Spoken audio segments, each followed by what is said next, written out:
Hey guys, welcome back to another episode of Remake Our Life. It is I, your sadistic spirit guide yokai, Poppy Wolf, back at it again with another video. And Jesus, man, this episode was just fantastic. If there's any series this season that I'm just ultimately so just genuinely serotonin up the ass about, it is Remake Our Life. Remake Our Life is literally an anime that I can just watch. I can rewatch this many times. I can introduce this to friends who are interested in art or interested in any sort of passion, and watch this with them and hope that this actually does not trigger them, but it touches them in a way that this very much touches me. I have to truly say that this anime just ultimately always knocks it out of the park for me. I've never felt disappointed with this anime whatsoever. Every episode is a blessing. It is just an ultimate treat, and being 3 episodes in, I can't see this going anywhere but up. To talk about this episode is honestly it is a treat in my book. The episode begins with everyone getting prepped for the films. They're gonna start showcasing the 3-minute films.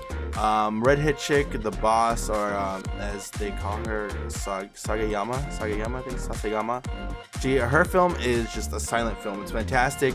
It focuses primarily on pantomiming and acting. We don't get to see the film, but we're basically heavily alluded that this film was just leagues above its own kind. It was just fantastic.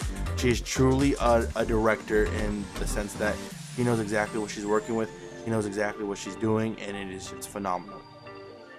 Next, the worst part and the funniest part of this entire episode is that the Kitayama house has to follow up next, and because they have to follow up next, they're thinking, dang, if only we could have done. So we still keep in mind we still are faced with the same problem we had last episode, where they have a camera, a Canon camera. They don't have a video camera, so everything they were hoping to do, everything they were hoping to shoot, is not going to work.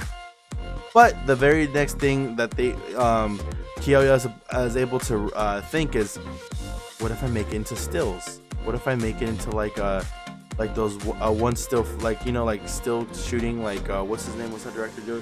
Whatever. They just did it very much in that type of format, which was very. I called it last week's episode where I knew the club member, the picture dude, was gonna come in handy, and he did by showing them how to exactly use the camera and make a still, take the best still pictured imaged film. He told them exactly the best angles, the best setup, and it honestly worked in their favor. They were able to make the movie, dub over it with the voice acting. They very much picked up where they could have, and essentially it worked, and everybody was just happy to contribute in any way that is possible. The thing that really touched my heart, thing that touched my every soul of my being, is after everyone sees the film, they're just applauded by it. They're just so happy everyone sees it. Even Sasayama, I'm just gonna call her boss, red boss bitch, is basically yo, you're fantastic. I'm here thinking you're not taking it seriously. You're hanging out with these slackers, and you guys are just just using what potential you guys have to carry you through the whole semester and year. You guys are literally putting in the work. That film is amazing, and it's it is a huge testament to the very skill that Kyoya has, and the fact that when all said and done, all the members of his household are just impressed. They're just so impressed that it's very much hard to believe that these guys eventually will be the platinums, and it's kind of alluded to, so I think I'm safe to start alluding that these very much are the platinums that we hear so much about. He was so happy that his friends were impressed. Even the professor was just happy to see that they were just knocking it out of the park. And one thing that really does play in the fact is when he looks back in that auditorium, he's like, damn, I wonder if I was able to touch the platinums. It's just a strong image that all of them seem like they're walking ahead of them. This whole first couple episodes have all kind of made Kyoya feel I have to be able to keep up with some of the greatest of the greats, and I don't know if I'm able to do that. I'm not even sure I'm going to be able to be at their level. but from being able to collab with the very people in his house and provide something that came in third place. They didn't come in first, they came in third place. Sasegami's phone came in first, but the fact that they were able to, like, on the spot, really just take the image, take the storyline, take the image, take everything they were used to, and just shoot it in a way that originally wasn't planned, but the next best thing to come in third place is just wow. Like, man, dude, that is like that is on the fly thinking. That is just powerful, like, film editing and producing, and it really is a testament to the very fact it is. I know I'm using the word testament a lot, but it's just a huge testament to Kyoya as a producer. This is where he shines. He shines in doing stuff like this. He shines in this kind of environment when it's providing this the way he does it, when he's providing like he's making other people shine. It's a producer's job to make everybody else look amazing, and everyone else is so excited to work with him. Even Sasegama is excited to work with him soon, and she tells that to her big sister, who actually is the professor.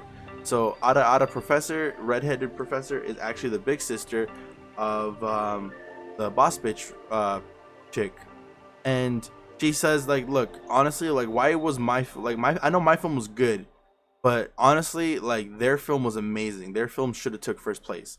And she's like letting her sister know this. Her sister goes, look, I'm not gonna lie, like, their film was amazing, but it wasn't what originally was planned. I feel like they were able to fix on the fly. Now that is a testament to their producer. Again, I know the word testament.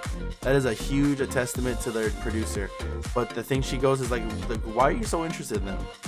She goes, I love him as a producer, and it just is a nice callback to, like, the first episode when they first meet, and Kyoya is literally everything that she needed in a worker.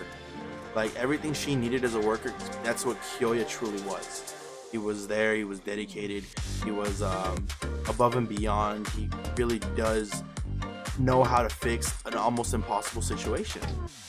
So it was really nice that we were able to get that acknowledgement, and that we're kind of getting up to set up that the next coming semester he's gonna not force, but she wants to make her little sister work with them because she thinks that group is very powerful. Which makes me think that the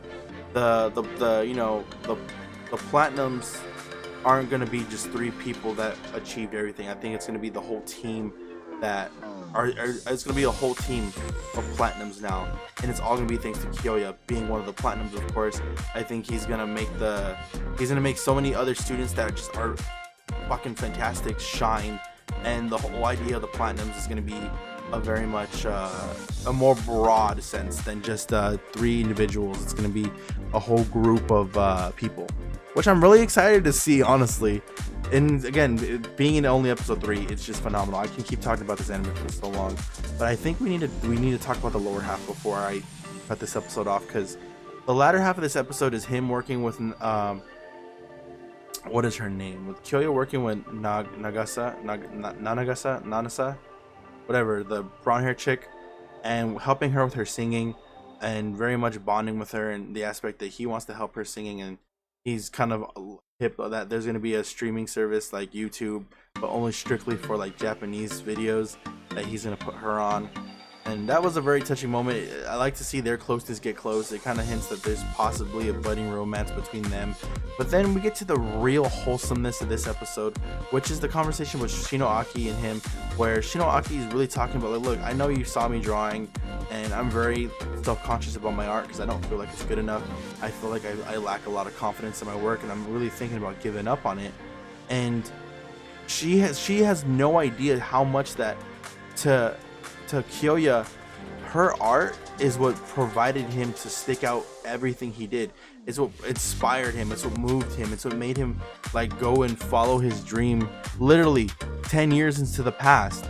Like, it is just amazing how much this girl has had an effect on him, and he can only say so much without, tripping her and tipping her off and that.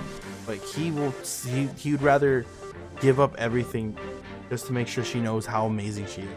And wow, it is just beautiful when she hugs him and they hug each other and they have this little heart to heart, which is like, when you said only I could do something like this, it made me feel powerful. It made me feel that someone sees me in a way that I've never even seen myself. Their budding romance is so wholesome. I love Shinoaki. I love Kyoya together. Like Shinoaki, maybe. I don't know what their ship would be called. But all I know is that I'm here for it. They're amazing. They're cute together, and I'm all here for that. I'm happy to see that this episode really does kind of inspire like the idea of like these first 3 episodes being the only just the prelude to how amazing this show is really gonna go. And hey, baby, I'm all here for it, man. Remake Our Life is literally the one thing that resets my serotonin levels every Sunday. I love it to death. I should have been covering this. Like, I am doing a whole day of videos, and this is like one of the last videos I have to watch. And honestly, I'm fucking, I'm so recharged. It's not even funny. But anyways, it's gonna be it for your boy Poppy Wolf. Peace out, peace and love. I'll catch y'all in another episode of Remake Our Life, and don't forget to go check it out while you're at it. Why don't you? Peace out, peace and love. Love you. That's true.